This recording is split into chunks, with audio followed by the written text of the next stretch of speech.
And then we are live. We are. All right. Hey, everybody. Tom Tracy here from Feed Your Brand. I'm super excited. This is one of my favorite topics to talk about, Tracy. Well, yeah, our backgrounds in like product and branding is a significant part of that. So, like, why wouldn't this be our favorite part of it? Yeah, this is going to be a lot of fun for you and me, selfishly, and I hope all of our Well, let's dive in followers and because I don't listeners. want Yeah, to let's waste the dive in. chit chat. All right. Yeah, I'm ready. Hey, everyone. Welcome to Feed Your Brand. I'm Tom Hazard, along with my co-host and partner, Tracy. And you know what? Today, we're going to talk about branding, and I'm so excited to Actually, do I this. want to fix that. You We're want to going to fix it? talk about anti-branding. Anti-branding, yes. I So, I the appreciate that. our podcast branding guide is really an anti-branding guide because it's not as much of what you should do as much as what you shouldn't do. I agree. There are many ways to look at it. Now that idea of anti-branding may sound like we don't believe in branding. That's not true. We believe in No, absolutely not branding. true. We believe We in branding. completely believe in branding. It's just that when it comes to podcasting, a lot of the conventional wisdom does not ring true and is not applicable according to Tom and Tracy anyway, Well, right? so here's a really great example. There's this guy who's I'm not going to name, but if you have been in my circles before and been to some of the masterminds I've been to, and you know me personally, you know exactly who I'm describing. There is a guy who is a branding expert, and he creates trailer videos and self brands, right? Like brands that are you, the ones that are Like for those personal brands. personal brands, solopreneurs, ones that are like coaches and where your services are the brand, right? Yep. And so that's what he does. He specializes in it. And he creates these flashy, beautiful produced videos. I mean, they're gorgeously produced. And after you've seen the third one, you realize that your brand looks like every other person's. And every time one comes up, you know exactly who created it. That's why we're defying the conventional wisdom here. That's why we're saying we want you to think about your brand in a different way than those branding gurus out there. And we come from a history of lots of branding. I mean, I wrote a column for Inc. magazine and probably 400 articles in it. Probably 100 of them were on branding, easily, maybe more. And so this is not something we know nothing about. We know a lot about it. And Tom and I have helped people launch over, I think the last count, Tom's 1,200. Like we're Yeah, well about over 1,200 shows right now. podcasts, right? Yeah, Yeah. that podcast shows that we have helped people launch. And so we have seen it where they refuse to listen to our advice and the show fails.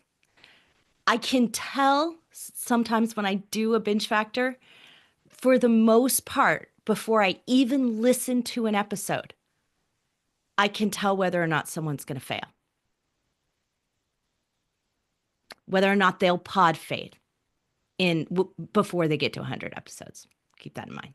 If you pod fade over 100, I don't fault you for that. Your business changed, you I got a little think bored. I that I think that's agree. I fair. think I if think you've if you can't achieved, make it 2 years, you didn't really give it a full effort. I agree. But, podcasts that reach 100 episodes have reached a certain level of success that people Yeah. pivot their goals. They lots of things that happen that they may not continue to get to three, four, 500 plus episodes like we have in some of our shows. And other Right. podcasters do too. And that's okay. That doesn't mean the podcast wasn't a success. It may very well have been. Right. And so when I look at their cover art, when I look at the name of their show, when I look at that, what is just the first point of contact, the first touch point with your listeners or potential subscribers before they hit the subscribe button, right? Once they're subscribers, it's a totally different ballgame, right? This is I don't know you, and I'm trying to decide if I am going to subscribe. These are the branding elements: your title, your name, your show image, your cover art, we call it here, your icon, whatever. Lots of people Your use album different names. cover, you could think Yeah, of it that whatever way. it is. Yeah. We call it cover art. That's what it, podcast cover art. That's its like industry term here. And of the first couple of sentences of your description. I the bots care about more than that, but the humans, I'm talking about the human view, the human review of your show before they decide to hit subscribe. That's the brand. That's all. You don't get to control where they see that, how they see it. Those are the only things you have control over. So you have to take them really seriously. You have to make them maximize their value, maximize what you get out of them. So keep them from being repetitive and redundant. And so we're going to talk a little bit about that too, because that's a part of our guide, right? And this model has to be aware of our true rule for branding. Our absolute rule in branding is that branding is not what you say, who you say you are. Branding is not who you say you are. It is how you are perceived. So I've heard the phrase, and it's a quote, and I think it's been, attributed to Jeff Bezos. I don't know that I believe that, but it's been attributed to him, is that he says that branding is not who you say you are, it's what others say about you. Same kind of thing, but this is an internal. Like I see it and I think, that's not for me.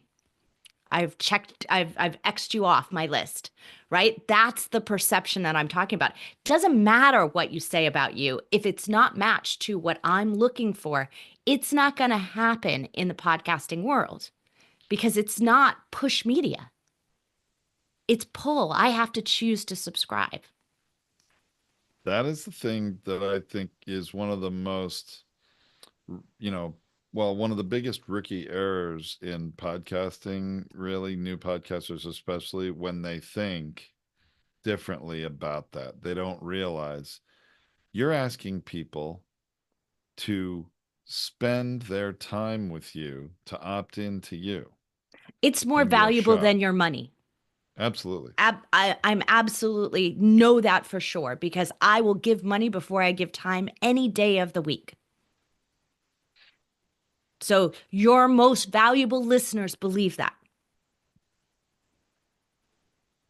And so you're asking them to trade their time to listen to you, and you have a split second to get their attention. I'm gonna We used to sell products, right? At yes, mass that's where I market was retail. going. Yeah, you're Yeah, gonna yeah. go there. I'm gonna set it up. You're gonna talk about it. Okay. Okay. So Tom and I used to design products that you buy every single day. In fact, some of our products are still on the shelf.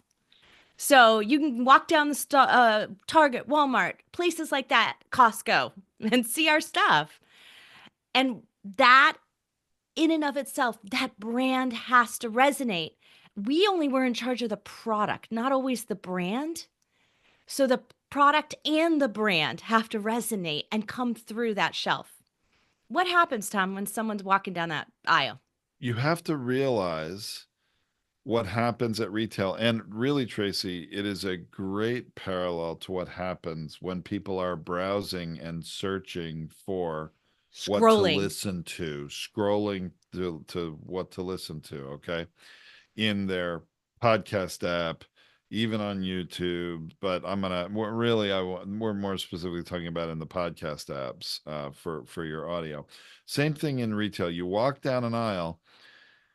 How many times in Walmart, walking down an aisle of products, do you see a salesperson there to help make sure you understand the products that are there in front of you and which one you might want to buy? Never. It is We an unassisted sale. Okay. exactly. The product packaging has to be the salesperson and communicate everything about it in a split second. Because as you walk by every product in much shorter time than one entire second.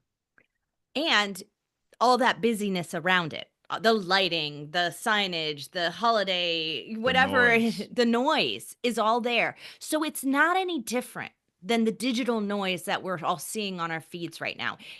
But it's faster in the digital, right? Because you're scrolling quickly, right? So you can scroll faster than you can walk. So, and push a cart. So it goes faster than that. And so what Tom and I learned from that was is that if it requires explanation, you're done. Your brand is over. It will never make it. It will require so much dollars to push it to someone to recognize. Now, if you have a big network, you can do that. And it also would require that another option without having a network advertising you, right? In the old school shopping world, we called it a circular, right? So if you could advertise Yeah. in the circular, then people would come into the store to go buy it, right? They would come in looking for it. You mean That's when what you're people doing. actually read real newspapers that had circulars in them? Yeah, Yeah. exactly. Those days are really dwindling. Some people only read them for the circular. Like that was what Yeah. they pulled out each week, right? Right. So that's one model of it. The other model of it is you have such a great product and you've done such a good job of your external branding that they're coming into the store to buy it. It's what's driving them into the store. Those are like anchor brands, we call them in the stores, right? So you'd have to be an anchor brand to be able to do that. And every network, like if you think of a podcast network, has an anchor show. Joe Rogan is an anchor show for Spotify. You've got anchor shows. The Obamas have a network.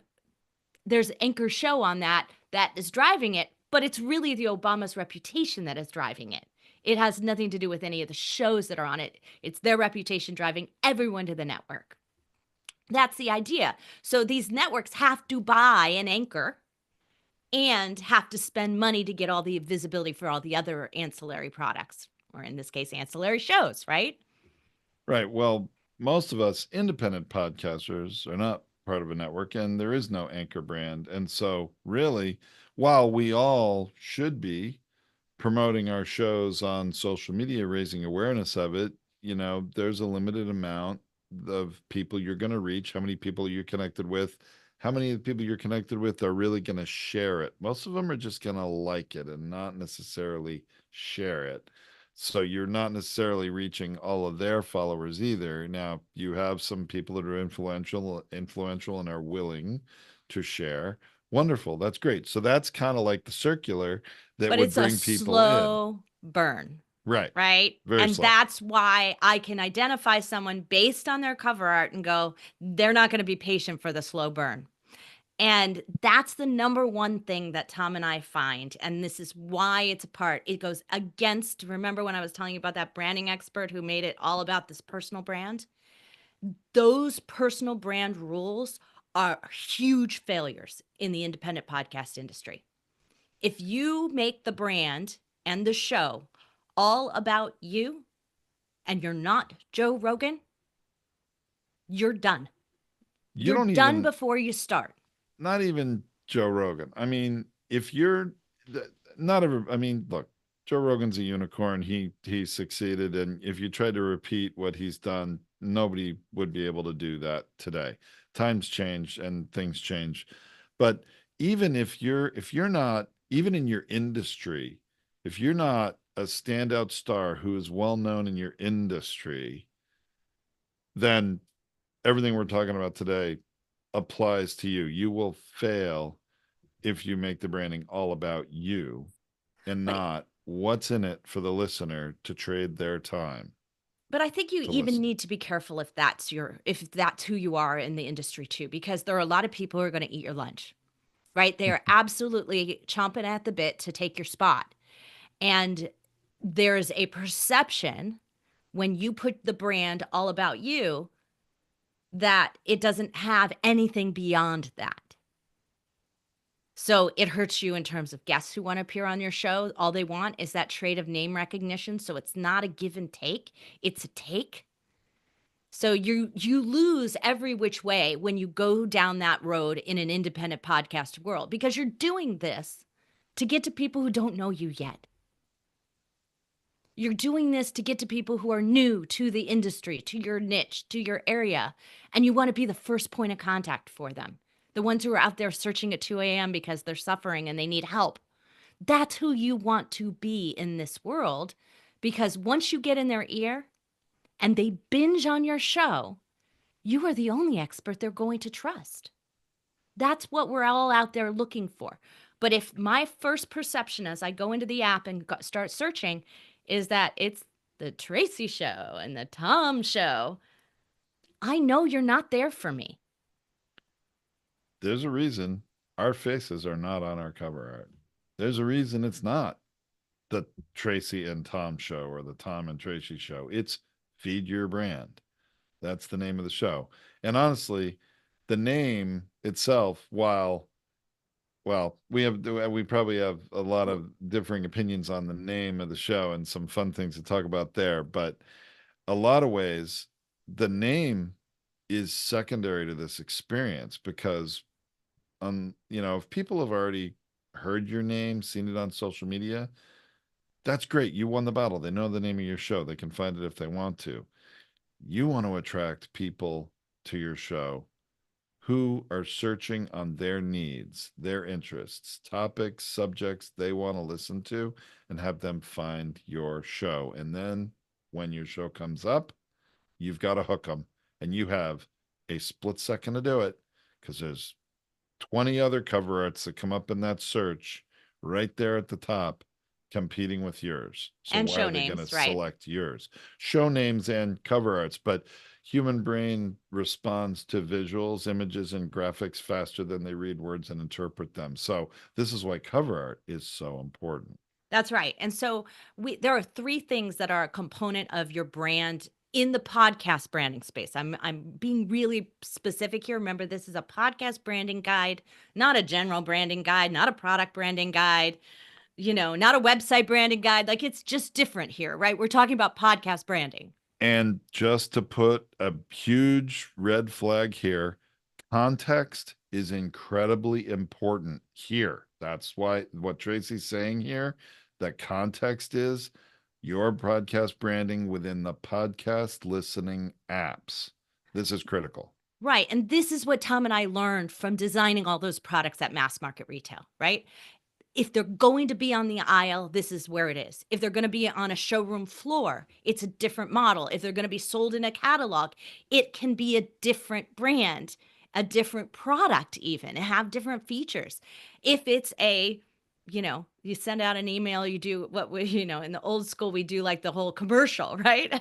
Like that would be a totally different brand, right? You can sell something completely different based on its context, and the branding matters. So in this particular case, there are three components that we look at: message, reputation, and style design. It is the same aspects in every set of branding that we do, that's what we're doing. I just reverse the order. Usually you do style design, reputation, message. That's how it goes, or product features, if you want to think of it like that way, if it was a product, right? But I'm doing it in reverse because the message matters more. What does the cover art, the title of my show convey in that perception brand model to the listener, and lets them know what they can expect from my show that they're looking for, right? It's got to match to what they're looking for. So that message that it sends is both visual and written, and we got to do both at the same time. You got something to add, Tom? You look like you were going to add something. Okay. No, sorry. Okay. Continue. Editors cut that and we'll continue on. So, again, the only thing you can control are the three main things that are right there: the cover art, your name, how your author name appears, the title of your show. That's the first things. The description comes next, and the description is extremely important because you won't even show up in search if you didn't get the description right. So Tom and I actually like to tackle that first. And that's a lot of how we decide. If we're looking at an AI-driven world today and you're going to create your cover art with AI, or you're going to use Fiverr, or you're going to use someone who is not super sophisticated branding expert, because you can't afford it, frankly. And honestly, I've seen people pay too much money for brands that just don't work anyway, right? They overthink Yeah, them, which is one of my that graphic designer or source that you hire doesn't understand the full context of artwork within the podcast apps and leads you astray, and again applies branding principles that are really intended for a different context to podcasting. That's where a lot of people go wrong. But you're right, Tracy. The description of the podcast is super critical. And we've talked about that in different episodes. It's not a brand issue with this the same way. It's just an algorithmic discoverability issue. And you need to get that right so you come up in more searches. But it's when you come up in the search, then Those the three things are the brand only is thing there. super critical, and those three things are the only thing that matter. Yep. So when you look at those three things in the visuals, we're going to talk about that last because I want to talk about some of the message perception. The reason I put that first is because that was what we want to get across, right? We're trying to get across it. Now, we may fail at getting it across, right? Like it's not what we perceived, what we thought we were putting out there is not how it's perceived, right? So that can happen, but we want to bring it out there as best we can. So the name is the main thing that we have to get right. The name of the show, because it shows up usually on the cover art. It shows up right below it, very bold. And so we'd have to get that name right. So a lot of times I like to take the description and drop it into the AI image creator and see what it sees. Because AI is generic general thought. So if I want to see what I'm saying looks like, I get a sense of what it thinks we should do. Now, I'm never going to use that. Never going to use that from the first off, but it gives me a sense of how like mixed up, messed up my messaging might be, right? Because it gets confused by it a lot, right? Tom's laughing. I'm laughing because I'm seeing the Princess Bride in my mind, and Inigo Montoya is saying, "I don't think it means what you think it means." That's right. And Right? this is the part, right? And the other problem that we do when we screen the name of our show and the visuals is we like it. We fall in love with it. But it's not what our target audiences needs and resonates with. Tracy, this is really hard for a lot of people to do. It's so To hard. This get is past their own, outside the perspective outside of themselves. You're right. They get this idea for a name, they fall in love with it, it's their baby. And you and I often, and I probably more than you, because I do these Power Podcast appraisals every day. Just did one this morning where I was talking to someone about their cover art, and actually, this person was very coachable, and I showed them how their cover art really needs to be redone and be something very different from what it is, and they took that very well. But most of the time, it's like I'm telling people that their baby is ugly, and that's a pretty tough place to be.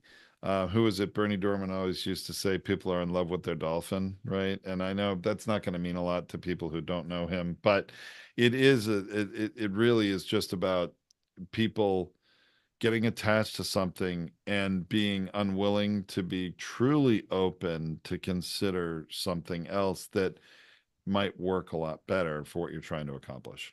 so remember how I told you all that Tom and I had launched over 1,200 shows for clients and with clients. And what we really learned there is that when they let go of the preciousness of the name and the cover art itself, embrace the opportunity for change, their shows take off. When they're open to this idea that maybe it's not resonating with my audience the way I thought it was. So, Tom and I like to practice something we call hypothesis branding. And any branding expert will tell you that's not the way to go. You have to make your choices, your decision, because you're locking in your brand. But podcast branding is flexible. It's a feed. I can change it tomorrow and it changes everywhere. That's the fabulous part about podcasting. So let's embrace what it can do really, really well and let its flexibility shine so we can change and pivot and make adjustments and go where we need to go. So we start with this hypothesis is, I think this is who my audience is. So this is who I'm crafting my message and my name and my show design for. You might be wrong. We thought that our very first podcast was going to be for 14-year-old boys in their garage 3D printing. We were speaking to seniors. And I don't mean seniors in high school, I mean retirees. We were speaking to women engineers in the Midwest and, school teachers teaching, middle STEM school. across the Yeah, country. STEM. It was amazing. And luckily, our brand did resonate with them. We made some design adjustments over the years and we've refreshed it because it got old to us, even if it wasn't old to others, or it got old stylized in context, right? Imagine if Target left the style of their logo in their store and their shelves, it starts to age after a decade, right? So ours would age too. So we would refresh it. But that's the flexibility of the brand, was to say, this is our hypothesis. We think this is who it is. And if we're wrong, that's okay. We're going to change the name. We're going to pivot. We're not going to invest anything but the podcast information and a little bit of graphic work into it. We're not going to overthink this brand. That's the number one rule I want you to embrace. Do not overthink your brand. That means abandon all this branding advice. Stop getting too much information. Stop asking too many people what they think about your brand. Ask the target audience, someone who doesn't know you, but who is the right type of person. Because look, Tom and I are real techies. If our brand wasn't feed your brand, if our brand was about like, set up your podcast feed, and like, there's a play on words here for somebody who knows what a feed is, right? But That's more just, I think it was more for you and me. It was it was sort of, quirky for the industry because we yeah, also have a lot of industry pros who listen to our show, right? true. So it's really for them. So we had to have a dual layer to our show.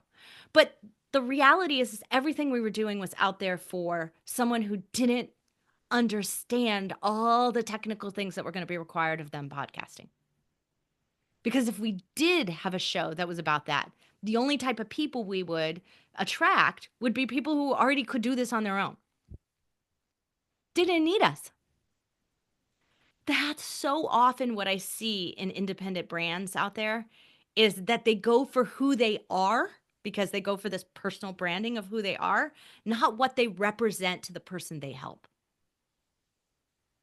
So if we stop overthinking it and the only people we ask are the people who we want it to resonate with, to make sure that it's resonating with them, and then maybe throw it into AI just to see if it's getting confused or if it got clearly our message, if it clearly understood our message, then we're good, right? Like that's all we need to do.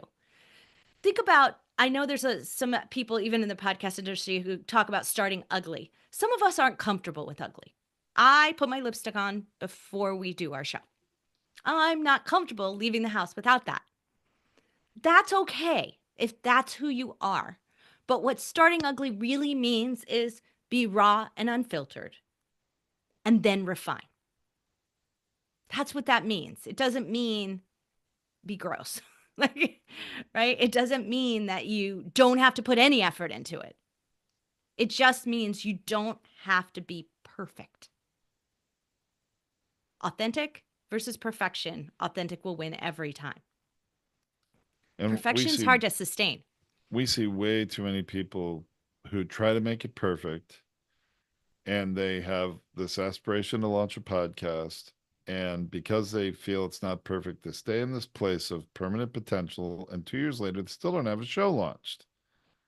I guarantee you, you will be a lot better off. You will make more progress in your life and in your business goals to actually begin and start podcasting now, with maybe a podcast brand you're uncertain of or other things that you feel may not be perfect. First thing I tell a new podcaster is, I want to get you recording as soon as possible. I want to prepare you to do that as great as you can, as best you can. And then let's get this podcast brand done to the best level that we can now. Because, like Tracy says, we can pivot, we can update, we can adjust at any time on the fly. Not that hard. Absolutely. And so don't stay in this place of permanent potential, because you're just not going to get anywhere closer to achieving your goals. The other thing is that when I say this don't overthink thing, what I mean is that like don't get too cute about stuff. Don't get too like focused on making this as quirky and as special as you can. Like, look, what is that woman on the NBC News that has that stupid podcast name called The Drink? I forgot her name. Oh, yeah. She used to host the Sunday night Anyway, version of the it'll show. She come to doesn't anymore. anyway, her show is called The Drink. And Terrible, terrible podcast name, in my opinion, for what she's doing. right, if you have to explain what the show is about because the name is so awful and opposite and doesn't make sense and doesn't resonate, then you've done something wrong. That was going to bother me. It's Kate Snow, Kate Tracy, who Snow. does And I that. like Kate. I think she's great. She has a great voice. So, but to name the show that is terrible. It brings up all sorts of imagery, connotations, makes all sorts of impressions that are not at all in alignment with what she is sharing with her audience through that show, in my humble opinion. Maybe not so humble, in my opinion. Yeah, absolutely. Anyway, so when I say this, is it just needs to be more straightforward. It needs to just be simpler, more easy to explain. It should be easy to be spread word of mouth. If I have to say like, oh, the show's really about this. Look, I love Dax Shepard, the armchair expert.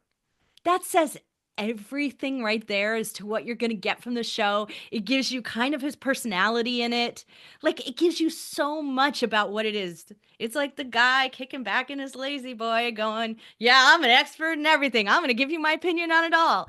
And he does. And it's It's kind of a beautiful. bit self-deprecating at the same time, right? I mean, it's there's wonderful things about it, but it the best thing it does is you may not, you may think you know what an armchair expert is. You may, it may communicate all sorts of things to you, but what it really does is it piques curiosity. It builds anticipation. I'm not sure what he's going to talk about, but I got to click to give that a try. And to me, that is an incredibly successful podcast brand that does that. Yeah, absolutely. And there's some really great ones out there. So, like that's just the idea that we need to get across. Is like if your name really explains what they're getting and it actually delivers on that, right? Then you're perfect. Because then it's going to be so easy from a word of mouth for me to rave about your show like I just did, right? I could easily describe it. It wasn't difficult. I can't even really tell you what Kate Snow's show is really about, except she interviews people and they have a drink together. It tells me nothing, right? And Right. that's problematic because I'm not going to share that because I sound dumb when I share it. Yeah, it actually has it more often it communicates something that's not what you can expect from the show, and it just not successful So I on that want to level. also put in these two other message thoughts. Sometimes our show are for the guests.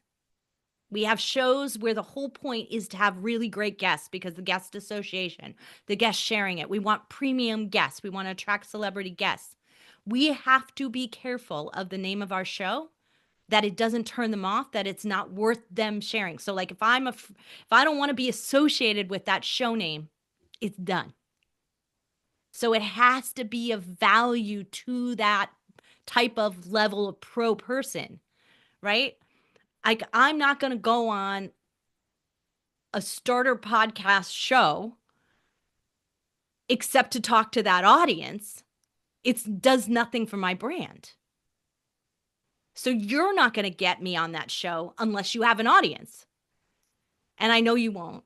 So, like, it makes it harder. So, you have to have something that's of value. It means that when I go and press and use the press side of it, the association for me is valuable because of the name of the show. Because I know you don't have an audience yet. You're new, right? Like, it's just most of us know that. So, you can create that perception of something I want to be a part of and I want to be one of the first people into when you have a good show name. So that's something you could do. The second is if your show is a funnel, then you darn well better resonate with the target audience. Because if it is not, the perception of what I want to be associated with, then there is no way I'm coming through your funnel. And you're going to get all the wrong people. So we have to be really careful with that as well. So the next big branding rule I have is called defy expectations. Like, it's just simply your brand should do more and defy what people think they're going to get. So what does So, that really mean? Does that mean deliver more, serve more? What are you saying there? yeah, I think it means, to me, it means three things: over deliver, absolutely over deliver. And then it means be a standout in the genre. That's what we did in 3D printing when we had our WTFFF. Everyone else was talking about news and like wanted to be the cutting edge tech jargon. And we said, no, we're going to be for the person who doesn't want to admit they have a lot of questions, right? Like they're just dabbling it and they have lots of questions. And we're going to be the safe space to ask those questions. And we're going to ask them for them and look dumb. And that's okay. We're going to make the failure. We're going to do all of that. That's the message that we sent by calling it what the fuse filament fabrication, what the FFF, like it allowed us to have that attitude about it. So our name really resonated with people and they were like, that's how I feel about I want to kick my 3D printer one day and I want to hug it the next, right? Like that's the kind of people we had listening to our show. It worked out. We had 100,000 listeners a month. So it definitely resonated. That's where we set ourselves apart in the genre because we provided that space that was missing, that opportunity gap. And make sure that the name, everything about the brand fits that gap, fills that gap. Don't try to be like everybody else out there. Also, don't be the opposite if you can't live up to it. If that's not authentically you, if that's not what you're going to deliver, then don't do it. That's where I call pattern interrupt. Now, a lot more pattern interrupt works. You can do it visually. So you don't have to do it with, being contrary to the marketplace. But if it fits, do it. So one of the shows that I thought was really best was called Hack the Entrepreneur. I don't even know if it's still live or if he's still recording it. John Nestor. And he only would let you go on his show and talk about your biggest failure. I didn't love the name of the show, but because I thought it didn't do that. But he would go on and he would talk the opposite. Everybody else at that time talked about leadership. Everybody else was an entrepreneur on fire. Like, how'd you succeed? Like, where was the big win? And he was talking about the big fail. And it was really great as a guest on that show to talk about something different. And so I really wished he had a better name for the show because I felt like Hack the Entrepreneur. I didn't feel like promoting that. It just wasn't great enough. But the show had a pretty decent reputation at the time. And so I did share it. But it's the one thing I think was missing from his brand. Like it just didn't resonate with how great the show was and how great the sort of pattern interrupt to all the other podcasts out at the time was. So those are the main things that your messaging, your name, and somewhat your visual. It'll go to some of the visual things. And then the last kind of big rule that we have is another sort of, a don't do. Don't do what the expected. Don't over promote. Don't concentrate all on the sales side. Don't think about it from being the unexpected. How can I be unexpected and yet simple, like straightforward and keep it simple? So we adopt a under promote model because every other podcast who's talking to you out there who haven't started your show yet does all pushy sales. And we say, we do help people podcast. But unless you're ready to step up and come to us, you're not ready yet. You're going to start a podcast and fail, as we see it all the time. We have competitors who have 90% failure rates, never make it past 20 episodes. I don't want those clients. Like Tom and I have made a concerted effort. So we under promote here because we know you're going to get it. 10 episodes into binging from us, you're going to be like, I don't feel like I could do this without Tom and Tracy's support. All I got to do is pay $29 and sign up for their subscription, and I could talk to them live each week. I'll start there. That's how we do it because that's unexpected. The expected thing in the podcast industry is to push everything into you. And we're like, that doesn't match the media. So we do the opposite. You can too. Think about what that unexpected thing is. Not again to be contrary, but to be true to who you are and what you provide and how you want to be perceived in the world. Tom and I do not want to be pushy sales. This is never who we want to be. It's not what you're going to get from us. And it's how many times, Tom, when you do a podcast appraisal, or when we used to even call them podcast audits, which sound a little daunting and Yeah, we scary. changed that because people want an audit like they want to go to the, their tax Dentist. accountant or dentist. Yeah. Yeah, exactly.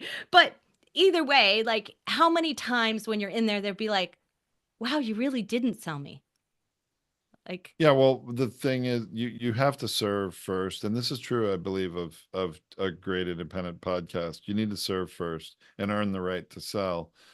And if you're doing it well, you don't really have to sell. And the customer will ask, well, how can I work with you? What do you have to offer me? And that's honestly what happens most often. I blow people away with, some things they didn't realize about their podcast. And they're like, oh my gosh, my show would be so much better if, I could do these things. And they also think usually, well, unless they're really bootstrapping it and they have no choice but to do it themselves. And I respect that. And that's fine. They'll go and do what they can, or they really don't have time and they'd rather just, pay us to do it for them. And that's great. That works too. But usually they're asking by the end of the call, well, how can I work with you? Can you send me information on your pricing, or they want to know it right then? And so, yeah, it's really a serve first model. And then the people that are the right fit are gonna ask, okay, well, how do we get started? I mean, honestly, it's like that. because we don't expect our show to do all the heavy lifting, especially in the beginning. Our blog is doing that, our long-term SEO strategy, our video strategy on YouTube, our YouTube shorts, our social media clips, like all that stuff is doing the sales and branding visibility for the people who just want to sign with us. Like they're out there.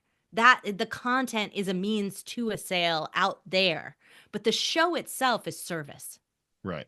And the brand that you put out there has to make that clear because otherwise I think I'm coming in and every show is a webinar. And that would be terrible, right? And there's no mentorship. There's just a like, I'm giving you this, but you can't do it because you didn't buy my product. I want you to be able to do this. Do you remember early on when I said to everybody out there, go ahead, hire a designer on Fiverr? You don't have to hire our designers you don't have to pay us to set up your show. You can go to Fiverr and do your cover art. Do they have experience doing 1,200 podcast cover arts? No. You're going to get more with us, but that doesn't mean you can't pay $5 for that. If that's what your budget is and that's what you need, I'm going to give you what you need, which is I'm going to give it to them right now. So, should we dive into the visual part of branding? Oh yeah, let's do it. Let's do it. Okay. So, we talked about the name not being you, being a little quirky and offbeat. Well, our cover art needs to maybe express that a little bit, and we need it to be stand out amongst the others. So, the best way to do this is simply go type your major keywords you want to show up for, your major message that you want to show up for, and go find your competitors and take a screenshot of it. It's that simple. And then stick yours in the middle of that and say, how does it look?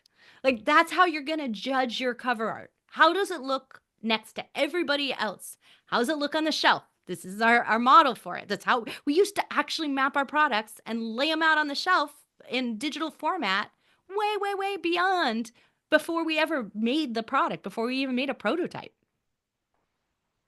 Yeah, you got to make sure you stand out in every way. Now, we can't teach you about graphic design and art right here in this episode, but you know, in imagery, graphics, colors that you see, if every other show has a red and white logo, you want to stand out, don't have a red and white logo, right? I mean, and I know you may have branding colors that are important to you and, for your business or your personal brand.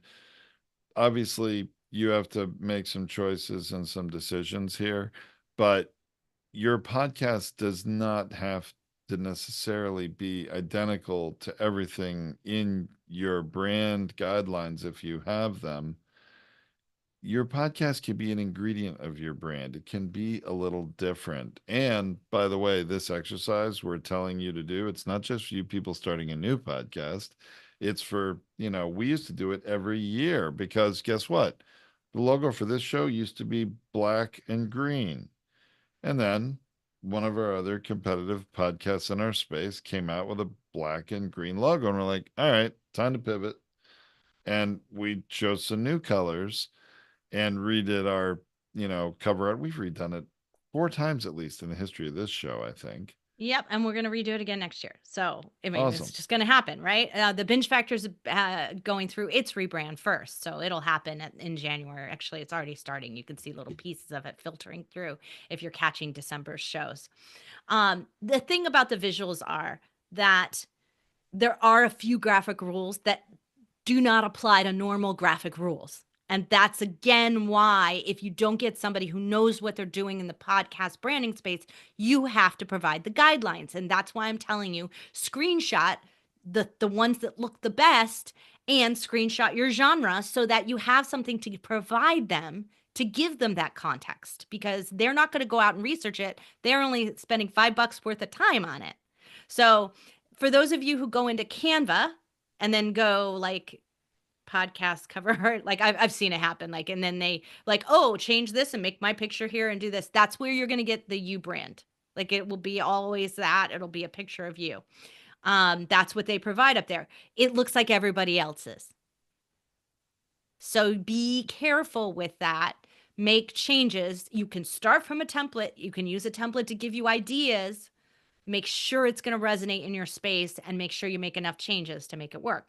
Now, when we say context, we also mean go to your website, make sure you drop that cover art in there and it looks okay. Because look, I have Podcasters United is red, white, and blue for obvious reason. United, we pod, right? Like it just makes sense in the way that we do it, and what we're about and where we're going in the future. Like we know that.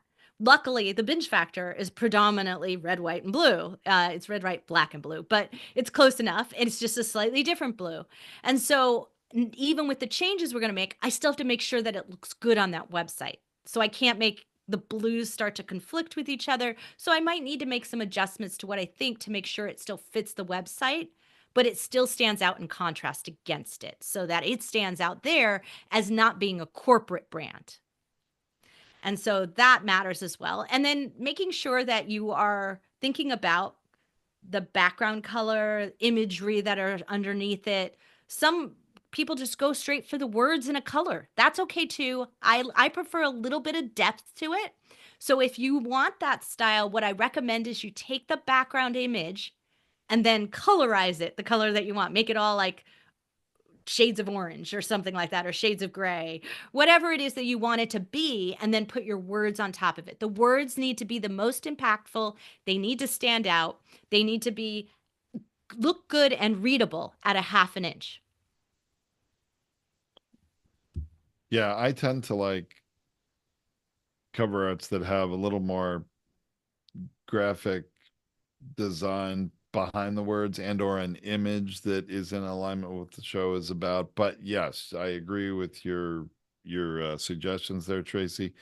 The one thing that I sort of pro tip I want to give to all of you out there, whether you're new or you're seasoned at this and you're considering, rebranding your show, when you screenshot those searches of other shows, in a lot of categories, you're going to find half of them have the host's face on them. And I'm going to tell you, instead of your natural reaction would be, oh, they're all using their headshot. I need to get a new headshot. I have to have a great headshot in order to have good cover art. Okay, please don't do that. And I'm telling you, this is a great news that if you find half or more of the shows have people's cover art, because guess what? It's going to be super easy for you to stand out by not being one of the people in that crowd, Yeah, adding your face to it. be thinking like this. The listeners coming in and going like, that one's about them, that one's about, oh, that one might be about me. I'm going to give it a listen. That's how you're going to get the click there. So we have done this. We rebranded someone who had their face on their cover art, and we usually see a 2 to 3 times shift in listenership in 1 month. Now, there are exceptions to this. There are. That's true. I want to be, if you are the only woman in a particular hefty male space, you should make that clear, right? You should really make that clear. If you're just, they need to see realistically that you are representing a different viewpoint. That's the time when you want to do it.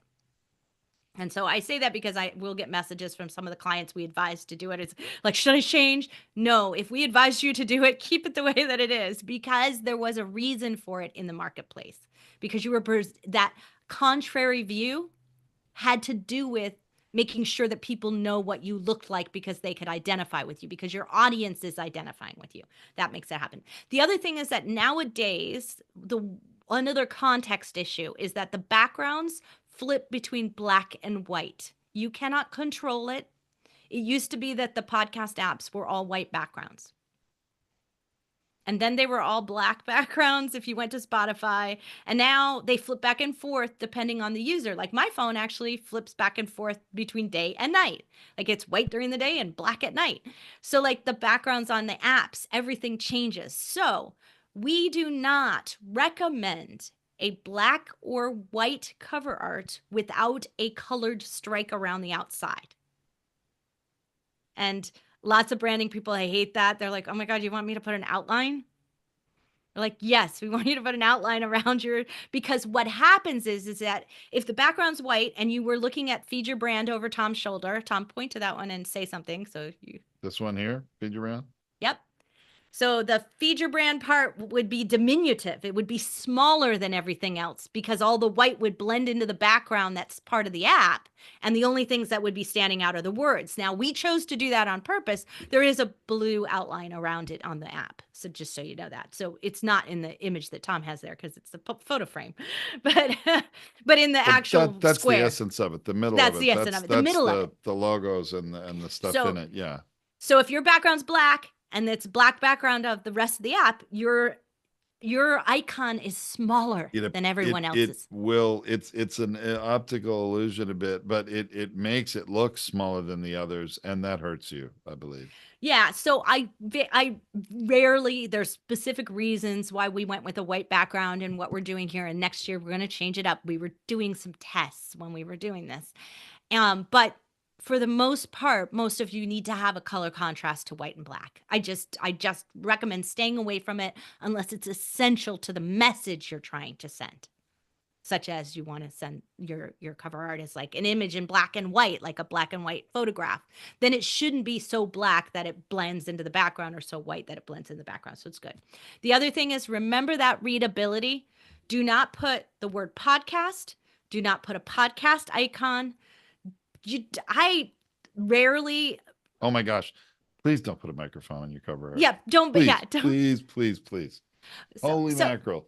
Another major rookie error. And what's shocking to me is so many podcast producers that are professionals that have launched a whole lot of other shows.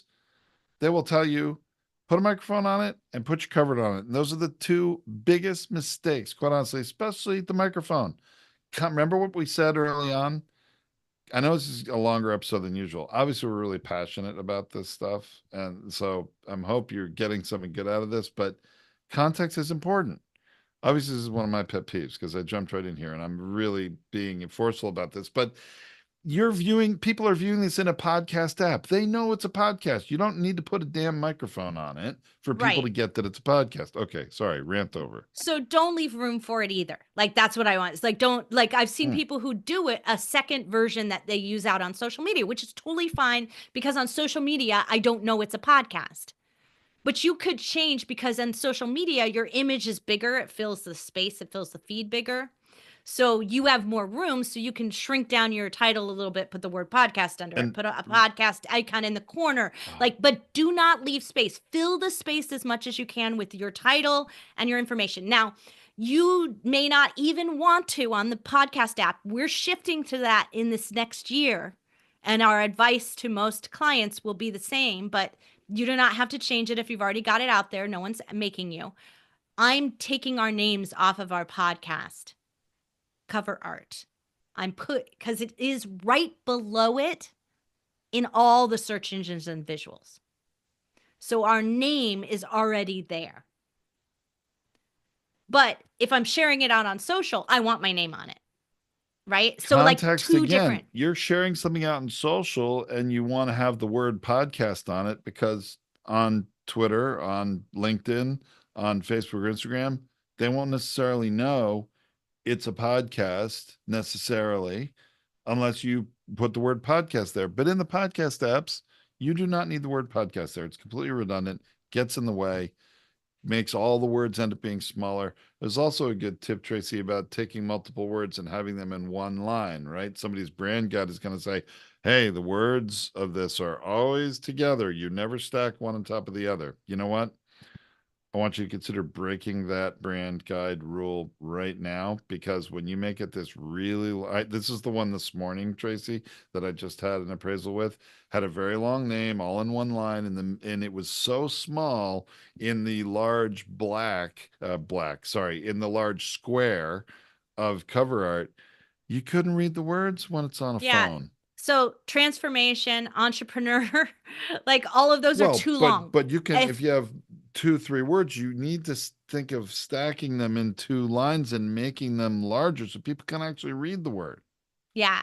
So like we have some we say 3 to 5 words is the perfect name for perfect length for a title. If you've got 5, 2 of them better be small like of the. Like like um my favorite, really know your customer. The really is tiny, but know your customer. Like it's awesome. One of my favorite shows with Betsy Westhafer and Tony Bodo. I love the show, and we added the really, and it's just tiny up in the corner. It just adds like a little caveat. That's totally fine, but it shows up really well when you see the title underneath it that's written by the app itself. So on the cover art, we sometimes downplay some of the words that aren't important because we want the visual to stand out, right? The impact words. That one's very effective in putting some emphasis on what's different about that show and the good reason why you might want to listen. It's kind of unexpected. It's like, oh, really know your customer. All right. And so it causes people to click and try it. So that one is successful too. I agree. Yeah. So those are our basic rules. Like we've got really gone a like full hour today, which is just shocking for us. But you know what? The branding is such a big subject, and we really are tackling this. We try to tackle this subject in a broad way once a year because some of the rules change. And like I was just saying, because of redundancy rules, like where I don't want to have things again and again and again, I'm really careful about what we put into what we cram into the cover art space. We do not need to have anything more than the title on it. We can leave our name off and put that in the author field. We can have a longer title in the actual title field, so it can say we had this WTFFF wasn't didn't explain anything, and so it was WTFFF 3D printing tips. So like it had dash 3D printing tips. That was the real title of the show by the search engine app. So if anybody typed in the word 3D printing, we showed up. Like it was, so we put our keyword in there instead. Now you don't want to keyword cram, you don't want to do any of that, but if it's natural to explain what the short title is, then go right ahead and do it. And so by Remember, doing all those things, we're not being redundant by not adding the word podcast, by not adding microphones. We're being aware of the context, and we're being aware with who we want to resonate with.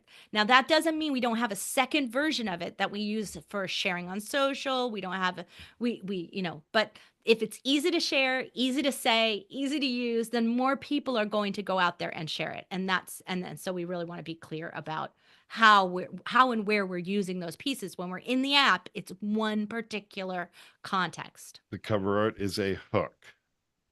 It is a hook to grab lure and grab, pull in, if you will, the potential listener to give your show a try. That's its entire job. Don't worry about anything else.